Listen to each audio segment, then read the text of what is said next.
Bharatiya Janata party की पूर्व सांसद और साध्वी प्रज्ञा सिंह ठाकुर की मुश्किलें बढ़ सकती हैं। 2008 में मालेगांव बम धमाके में प्रज्ञा ठाकुर के लिए मौत की सजा की मांग एनआईए की तरफ से की गई है।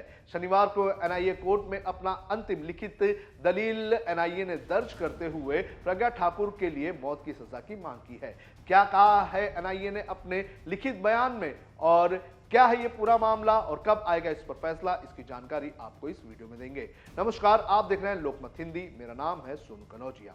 29 सितंबर 2008 को नासिक के करीब मालेगांव के एक मस्जिद के बाहर एक मोटरसाइकिल में बम धमाका हुआ था और इस धमाके में 6 लोगों की मौत हुई थी। 100 से ज्यादा लोग घायल हुए थे।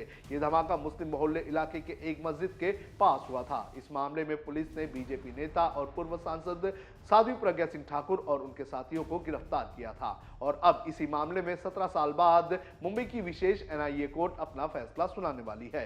पिछले शनिवार को इस मामले में एनआईए की तरफ से आखिरी लिखित दलीलें दर्ज की गई थी और इस दलील में एनआईए ने मामले के सभी आरोपियों को यूएपीए की धारा 16 के तहत सजा देने की मांग की थी। जमीयत उलेमा महाराष्ट्र के लीगल सेल के वकील शाहिद नदीम ने कहा है कि एजेंसी ने यूएपीए कानून की धारा 16 का हवाला दिया है। इसके मुताबिक अगर किसी आतंकी हमले में किसी की मौत होती है तो दोषियों को फांसी तक दी जाती है। जमीयत के सीनियर वकील शरीफ शेख ने भी साध्वी प्रज्ञा के खिलाफ सबूतों की गंभीरता पर जोर दिया है। उन्होंने कहा कि साध्वी प्रज्ञा ने साजिश की बैठकों में हिस्सा लिया था और उनकी मोटरसाइकिल LML फ्रीडम का ही इस्तेमाल बम धमाके के लिए हुआ था और इसलिए उनका रोल सीधे सीधे साफ होता है। एनआईए ने अपने लिखित बयान में क्या कहा है ये भी आपको बता दें। एनआईए की ये लिखित रिपोर्ट 1500 से भी ज्यादा के पन्नों की है। इस मामले में जज AK लाहौटी 8 मई को अपना फैसला सुनाएंगे। इस केस में साध्वी प्रज्ञा, कर्नल प्रसाद पुरोहित, मेजर रमेश उपाध्याय, स्वामी दयानंद पांडे, अजय रहीरकर, समीर कुलकर्णी और सुधाकर चतुर्वेदी पर आरोप है कि उन्होंने हिंदुत्ववादी विचारधारा से जुड़ी एक बड़ी साजिश के तहत इस बम धमाके को अंजाम देने की योजना बनाई थी और अंजाम दिया था। एनआईए ने लिया था यू-टर्न। इस मामले की जांच शुरू में महाराष्ट्र आतंकवाद निरोधक दस्ते यानी कि ATS द्वारा की गई थी, जिसे 2011 में एनआईए को सौंप दिया गया था। एनआईए ने मामला अपने हाथ में लेने के बाद 2016 में आरोप पत्र दाखिल किया था, जिसमें ठाकुर और अन्य 3 आरोपियों श्याम साहू, प्रवीण टकलकी और शिव नारायण कलसांगरा को क्लीन चिट देते हुए कहा था कि उनके खिलाफ पर्याप्त सबूत नहीं है और उन्हें मामले में आरोप मुक्त कर देना चाहिए। हालांकि एनआईए अदालत ने साहू, कलसांगरा और टकलकी को आरोप मुक्त कर दिया था, लेकिन साध्वी प्रज्ञा सिंह के खिलाफ मुकदमा चलाने की बात कही थी।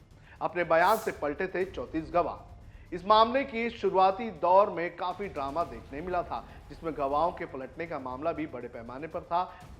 मुकदमे की सुनवाई के दौरान अभियोजन पक्ष ने 323 गवाहों का परीक्षण किया था, जिनमें से 34 गवाह अपने बयान से पलट गए थे। लेकिन इसके बावजूद भी lieutenant colonel Prasad Purohit, Bharatiya Janata party की नेता प्रज्ञा ठाकुर, मेजर रमेश उपाध्याय, अजय रहीरकर, सुधाकर द्विवेदी, सुधाकर चतुर्वेदी और समीर कुलकर्णी पर गैर कानूनी गतिविधि रोकथाम अधिनियम UAPA और IPC की धाराओं के तहत मुकदमा शुरू रखा गया था।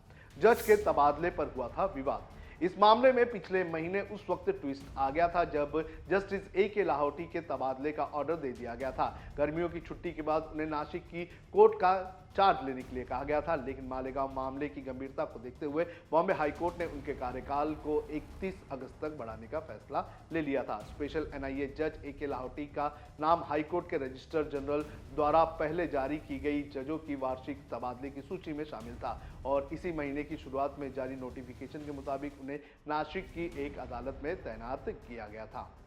आपको बता दें कि सितंबर 2008 का मालेगांव विस्फोट उन पहली आतंकी घटनाओं में से एक था जिसमें दक्षिणपंथी हिंदुत्व समूहों को संदिग्ध के तौर पर नामित किया गया था। महाराष्ट्र ATS की शुरुआती जांच में प्रज्ञा ठाकुर को मुख्य आरोपी माना गया था, लेकिन बाद में एनआईए ने उनसे पूछताछ करने में आनाकानी की, जिसको लेकर सवाल उठने लगे। लेकिन अब इस पूरे मामले में उनकी मौत की सजा की मांग की गई है। बहरहाल ये देखना जरूरी है कि ये जो धाराओं के तहत एनआईए ने आरोपियों को सजा देने की मांग की है, तो क्या इन धाराओं के तहत जब कोर्ट अपना फैसला सुनाएगी तो इन आरोपियों को मौत की सजा सुनाई जाएगी या फिर कोई और सजा सुनाई जाएगी? आपको क्या लगता है? आप हमें कमेंट करके जरूर बताएं।